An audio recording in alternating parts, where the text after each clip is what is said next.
C'est toujours avec beaucoup de plaisir. Oui, il faut liker la vidéo, ça ne vous coûte rien. Bienvenue dans cette nouvelle vidéo. Aujourd'hui, nous allons voir 5 habitudes stoïciennes à faire chaque matin. Voilà. Voilà ce que nous allons voir aujourd'hui dans cette vidéo. Mais juste avant de rentrer dans le vif du sujet, je tiens à vous préciser que vous verrez ces pensées. Vous verrez ces pensées, mes pensées, en allant sur mon blog. C'est le premier lien dans la description de mes vidéos. Donc, songez à aller, s'il vous plaît, agrandir la communauté là-bas. Oui, à aller agrandir la communauté là-bas. C'est vraiment très important. Ensuite, le deuxième lien, c'est ma formation de trading. Vous ne savez pas ce que c'est que le marché financier. Vous aspirez à devenir un trader comme moi. Non seulement vous devez vous abonner à cette chaîne de trading, vous devez également payer la formation. Et je pense que vous n'en sortirez pas la même bredouille. Aujourd'hui, nous allons voir 5 habitudes stoïciennes à faire chaque matin. Et 5 habitudes stoïciennes à faire chaque matin. D'abord, on y va. Le stoïcisme, comme vous le savez si bien, le stoïcisme, une philosophie ancienne qui met l'accent sur la vertu. Le stoïcisme met l'accent sur la vertu et non le plaisir. Donc, le stoïcisme, une philosophie ancienne qui met l'accent sur la vertu. La vertu, la sagesse et la maîtrise de soi. Et notamment, je vous ai fait une vidéo sur ma chaîne en parlant de la maîtrise de soi. C'est vraiment très important de savoir maîtriser ses émotions, hein. La maîtrise de soi. Hein. De même, le stoïcisme en parle. Le stoïcisme en parle. On parle de cette maîtrise-là. Il faut vraiment savoir maîtriser vos émotions. Les livres également en parlent. Les livres également en parlent. Si vous lisez quoi? Ce fameux livre, ce fameux bouquin de Robert Greene, Les lois de la nature humaine. Nous avons l'émotion de niveau 1, l'émotion de niveau 2, l'émotion de niveau 3. Et dans ce bouquin, Robert Greene est en train de nous dire que l'émotion de niveau 1, ce sont les émotions de chaque jour, nos humeurs. L'émotion de niveau 2, c'est une émotion qui surgit lorsque nous nous souvenons d'un événement antérieur, d'un événement du passé. D'un événement antérieur, d'un événement du passé. Donc ça fait surgir peut-être cette colère encore dans le présent qui vous ronge, du fait que vous avez pensé à quelque chose, du fait que vous avez pensé à une situation similaire dans le passé. Ouais, un peu. Tout ça là, dans son bouquin, nous apprend à contrôler nos émotions, à savoir contrôler nos émotions. Et il nous disait de faire vraiment attention à l'escalade émotionnelle. Il y a beaucoup de tas de conseils dans ce bouquin. De même, les livres nous apprennent comment contrôler nos émotions. Le stoïcisme aussi nous apprend comment contrôler nos émotions. Alors, il va. Donc, je disais donc, c'est une philosophie ancienne qui met l'accent sur la vertu, la sagesse et la maîtrise de soi, propose des pratiques quotidiennes pour cultiver la tranquillité. Des pratiques quotidiennes pour cultiver la tranquillité. Cultiver la tranquillité, la paix intérieure, la tranquillité. La paix intérieure, la tranquillité d'esprit. Et tout bazar. Et la résilience. Vous savez, le stoïcisme met l'accent sur le fait d'avoir un mental fort, un mental puissant aux adversités, un mental résilient face aux épreuves, face aux situations de la vie, face aux situations compliquées, face aux défis que nous pourrions rencontrer au cours de la journée, face aux obstacles, tout le bazar. Donc voici donc 5 habitudes stoïciennes selon le stoïcisme, bien même que moi-même, pour l'instant, je ne suis pas encore un stoïcien aguerri. Je suis en train d'apprendre comme vous, bien sûr. Mais dans cette vidéo, nous allons voir 5 habitudes stoïciennes à intégrer dans votre routine matinale. Numéro 1. Selon les stoïciens nous poussent à pratiquer la visualisation négative. La pratique de la visualisation négative. Et selon eux, c'est le fait de commencer une journée. Vous voyez un peu le fait de commencer une journée en passant et en disant autre, prévoyant entre guillemets les défis et les obstacles que nous pouvons rencontrer au cours de la journée et la manière dont nous pouvons faire face à ces défis et à ces obstacles pour les régler sereinement. Voilà, sans toutefois tomber dans les émotions. Ouais, un peu. C'est comme si vous prévoyez la venue, non pas la venue, vous prévoyez l'avènement de quelque chose et que vous vous attendez à ça. Bien même que Cette chose peut surgir, oui ou non. Cette chose peut surgir ou pas. Mais vous êtes en train de prévoir, entre guillemets, peut-être les obstacles que vous pourriez peut-être rencontrer au cours de la journée et les mesures à prendre pour pouvoir lutter ou pour pouvoir vous en sortir face aux événements externes. N'oubliez pas que aussi, le stoïcisme met l'accent sur ce qui est de notre contrôle, ce que nous pouvons contrôler, ce qui est de notre contrôle, et ce qui est hors de notre contrôle. Notamment ce qui est hors de notre contrôle, nous ne pouvons pas contrôler les événements extérieurs, les situations compliquées qui adviennent dans nos vies. Nous ne pouvons pas contrôler le fait qu'il va pleuvoir aujourd'hui. Est-ce que toi tu peux contrôler ça? Non, hein? Attends, dites-moi. Vous pouvez contrôler le fait qu'il va pleuvoir aujourd'hui? Non. Nous ne pouvons pas contrôler le fait que le soleil va se coucher, va se lever. Il y a beaucoup de choses dans la vie, dans la nature, il y a beaucoup de choses qui sont hors de notre portée. Et donc le stoïcisme, n'oubliez pas que le stoïcisme nous invite à nous concentrer sur ce que nous pouvons contrôler tout simplement. Ce que nous pouvons contrôler. Oui, ce que nous pouvons contrôler. Je peux contrôler par exemple ma manière de manger. Je peux contrôler mon poids en faisant du sport pour ne pas être en surpoids. Je peux contrôler ma santé. Je peux donner toute mon attention, je peux porter mon attention sur mon travail. Voici les choses que tu peux contrôler. Ton travail, ta santé, tes affaires, ton business et tout bazar. Donc on y va. Donc selon eux, la pratique de la visualisation négative, commencez votre journée en prenant quelques minutes. Vous voyez, en prenant quelques minutes pour imaginer les défis et obstacles que vous pourriez rencontrer. Mais c'est un peu bizarre, hein? Disons que vous vous levez un matin, chaque matin, mais c'est un peu bizarre ou bien. Vous vous levez chaque matin et puis bon, vous commencez, après avoir dit merci à Dieu, tout bazar, vous commencez par avoir une certaine imagination des obstacles, des défis que vous pourrez rencontrer dans la journée. Est-ce que c'est vraiment faisable ça? Veuillez me le dire dans les commentaires, ça c'est selon les stoïciens. Et nous sommes en train d'apprendre ça. Cette pratique connue sous le nom de premeditatio, je pense que ça c'est en latin, n'est-ce pas? Premeditatio malorum. Ah, ça c'est en latin. Je n'ai pas encore commencé par étudier le latin. Donc ça, je pense que ça c'est en latin. On y va. Vous prépare, donc cette pratique vous prépare mentalement à affronter les difficultés. C'est selon eux ça. Cette pratique vous prépare mentalement à affronter les difficultés avec calme et résilience. En ayant l'idée que aujourd'hui par exemple, telle situation peut venir. Telle situation peut m'arriver. Je pourrais me confronter à une telle épreuve. Les épreuves, généralement, dans cette vie, ne sont pas forcément le manque d'argent. Il y a les épreuves où tu seras peut-être devant une situation dans laquelle, pour faire bien, tu ne dois pas faire surgir tes émotions. Dans laquelle tu ne dois pas faire surgir tes émotions. Ça me rappelle quelque chose. J'étais allé à l'université puisque dans le cadre de certaines opportunités, je devais aller récupérer certains papiers.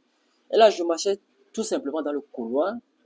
Bon, j'étais allé à l'université pour retirer certains papiers. Vous voyez un peu. Je marchais tout simplement dans le couloir. Il y avait un professeur derrière moi.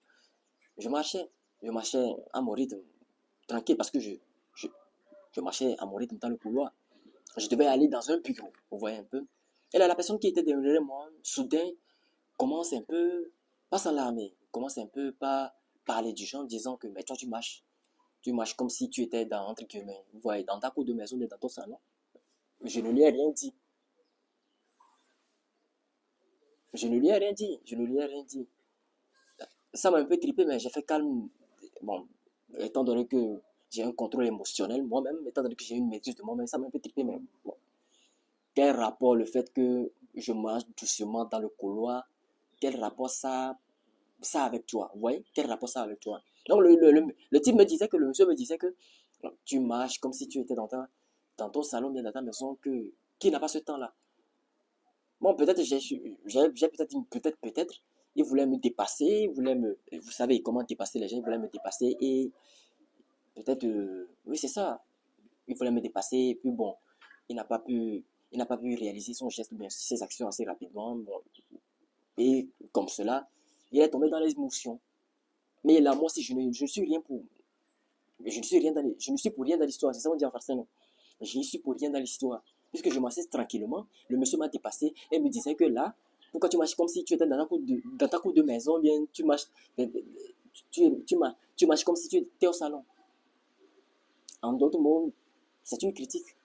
Mais au lieu que je tombe dans mes émotions, au lieu que je tombe dans mes émotions pour dire, ah monsieur, je n'ai vraiment pas apprécié ça, je n'ai vraiment pas apprécié ça, et faire tout un tas de discours et autres, je l'ai tout simplement laissé passer. Bon, et lui-même m'a déjà dépassé. J'ai tout simplement calmé mes ardeurs. Bon, j'ai tout simplement pris un contrôle de sang-froid sur moi-même en ne disant strictement rien. J'ai pas réagi en fait. Et après plus tard, lorsque j'avais fait ce que j'aurais à faire dans le bureau, je suis sorti, j'ai encore rencontré ce même monsieur. Et ce même monsieur me demanda maintenant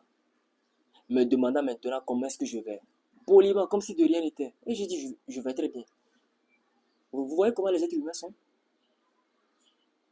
C'est parce que en ce moment-là, je me suis souvenu préalablement des écrits de Robert Greene.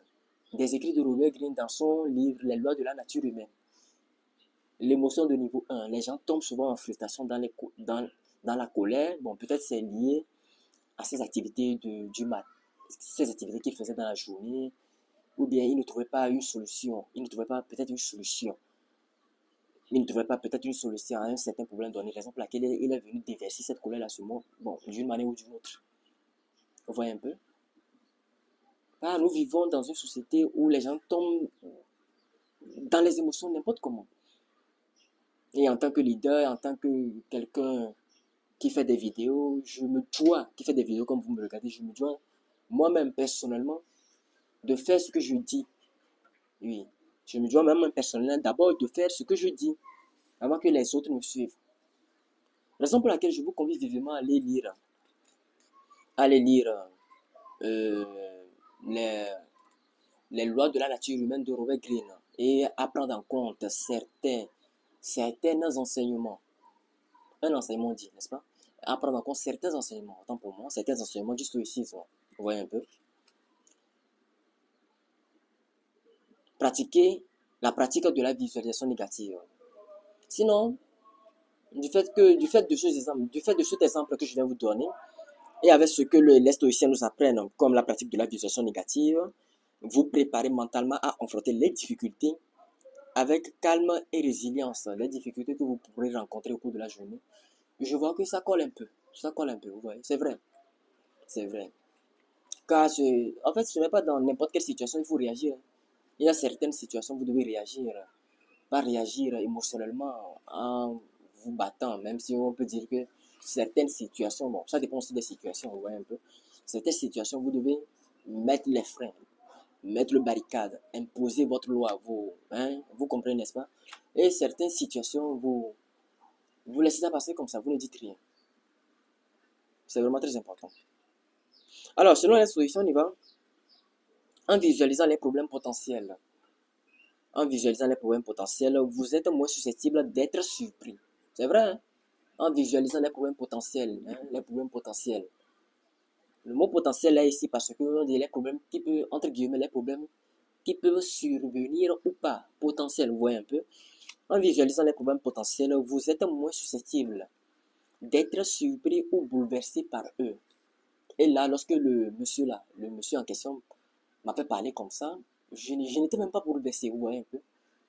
Je n'étais même pas, bon, je pourrais dire que j'ai été un peu tiqué de l'intérieur, mais parce que, mais vraiment, vraiment, pour cela être bouleversé, je n'étais même pas bouleversé parce que je sais comment les êtres humains sont. Les êtres humains fonctionnent. Je connais la nature humaine. Et donc, du coup, ce n'est rien, quoi. Vous voyez un peu. Donc, sur ce point de la pratique de la visualisation négative, les stoïciens ont un peu raison. On y va. Point numéro 2 dans cette vidéo. Selon les stoïciens, nous devons méditer sur la mort. Méditer sur la mort. Rappelez-vous de votre mortalité. Ça, c'est vraiment important. Tôt ou tard, vous allez vous retrouver 6 pieds sous terre, comme le dit si bien le français. 6 pieds sous terre. Peu importe ta durée de vie, longueur de vie, longueur de vie, même si tu vis jusqu'à 800 ans, tôt ou tard, tout le monde se retrouvera 6 pieds sur terre. C'est une vérité indéniable, n'est-ce pas? une vérité absolue. Bon. 2. Méditation sur la mort. Rappelez-vous de votre mortalité selon les stoïciens. Cette méditation sur la mort vous aide à apprécier la valeur du temps et à vivre. Vous aide à apprécier la valeur du temps et à vivre chaque jour pleinement. Cela peut sembler morose, mais pour les stoïciens, c'est un rappel. C'est un rappel de vivre en accord avec ses valeurs. De vivre en accord avec ses valeurs et de ne pas procrastiner sur ce qui est vraiment important. Parce que de là où vous me regardez faire cette vidéo, rien ne prouve que demain vous allez vous réveiller de votre lit si ce n'est pas par la grâce de Dieu, si ce n'est pas par la force du Créateur Tout-Puissant qui vous maintient en vie, qui vous maintiendra, c'est le français, futur simple, n'est-ce pas? Qui vous maintiendra encore en vie. Rien n'est sûr. Rien n'est sûr. Donc, le seul moment que vous avez, c'est l'instant T, le moment présent. Et donc, si vous devez faire quelque chose, vous devez le faire à l'instant T, au moment présent. N'attendez pas demain, ne procrastinez point. Parce que rien n'est sûr. Tout peut arriver à n'importe quel moment. Dans les minutes qui suivent, dans les secondes qui suivent, dans les heures qui suivent. L'individu peut rendre l'âme à n'importe quel moment. Bon, je pense aussi que les stoïciens ont raison à ce niveau. 3. Réflexion sur les vertus stoïciennes. Prenez un moment pour réfléchir aux 4 vertus cardinales, aux 4 vertus cardinales stoïciennes. La sagesse, le courage, la justice et la tempérance. Ce sont les 4 vertus stoïciennes. Pensez à des moyens concrets d'incarner ces vertus dans votre journée. Comment faire preuve de sagesse de jour en jour, comment faire preuve de courage, de justice, de tempérance de jour en jour. Vous voyez un peu? C'est vraiment très important. Et là, jusqu'ici, ils n'ont pas tort, ils ont raison. Par exemple, comment pouvez-vous faire preuve de courage dans une situation difficile ou de tempérance dans vos actions quotidiennes? Raison pour laquelle il est important de prendre un moment pour réfléchir sur ces 4 vertus. La sagesse, le courage, la justice et la tempérance. Et qu'à chaque fois, de s'efforcer, de faire preuve de sagesse de jour en jour, de faire preuve de courage de jour en jour, de faire preuve de justice de jour en jour, même si nous savons que nous vivons dans un monde d'injustice. Il faut faire ta part, qui est la justice. Voilà. Il ne faut pas tricher les autres. Il ne faut pas être un escroc. Il ne faut pas faire ça. C'est vraiment très important. Numéro 4. Écriture dans un journal stoïcien. Vous voyez un peu? Écriture dans un journal stoïcien. Consacrez quelques minutes à écrire dans un journal. Notez vos pensées, vos intentions pour la journée et comment vous pouvez appliquer les principes stoïciens à vos actions. Écriture dans un journal stoïcien. Bon, selon eux, vous avez un journal, vous notez vos pensées, vous notez quoi vos intentions de la journée et comment vous pouvez appliquer les principes stoïciens à vos actions.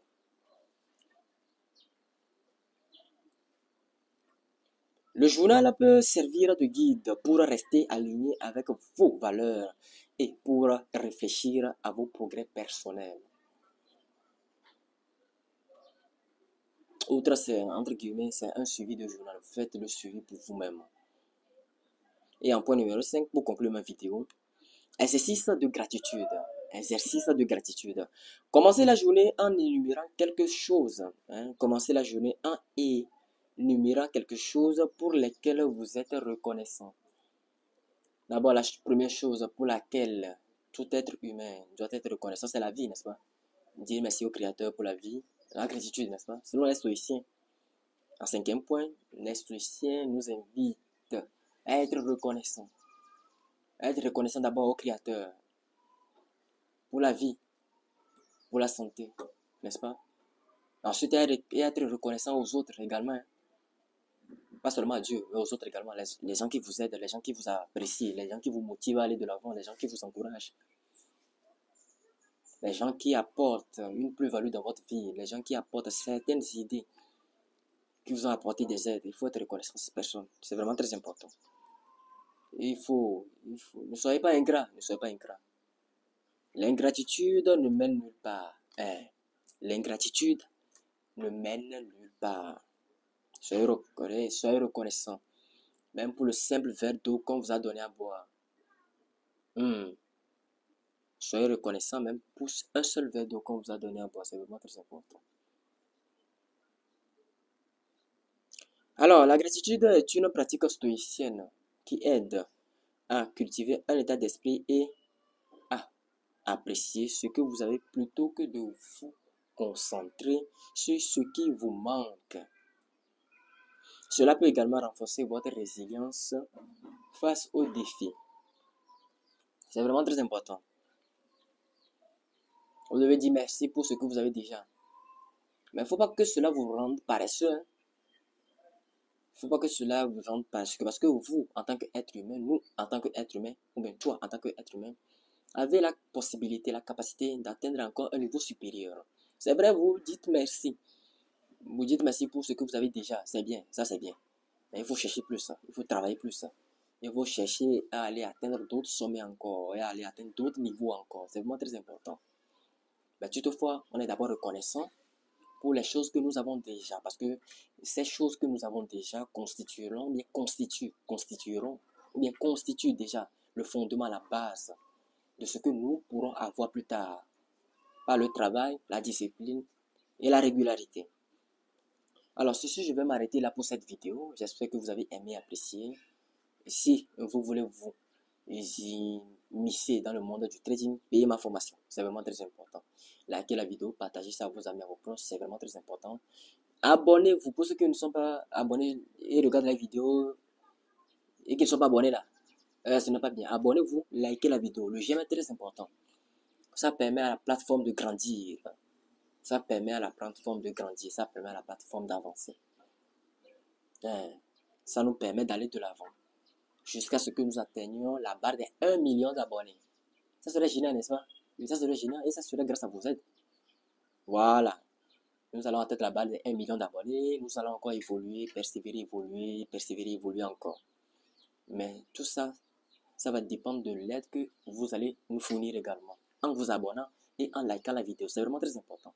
Donc, sur ce, je vais m'arrêter là pour cette vidéo. Nous allons nous retrouver une prochaine fois dans une nouvelle vidéo. D'ici là, portez-vous bien.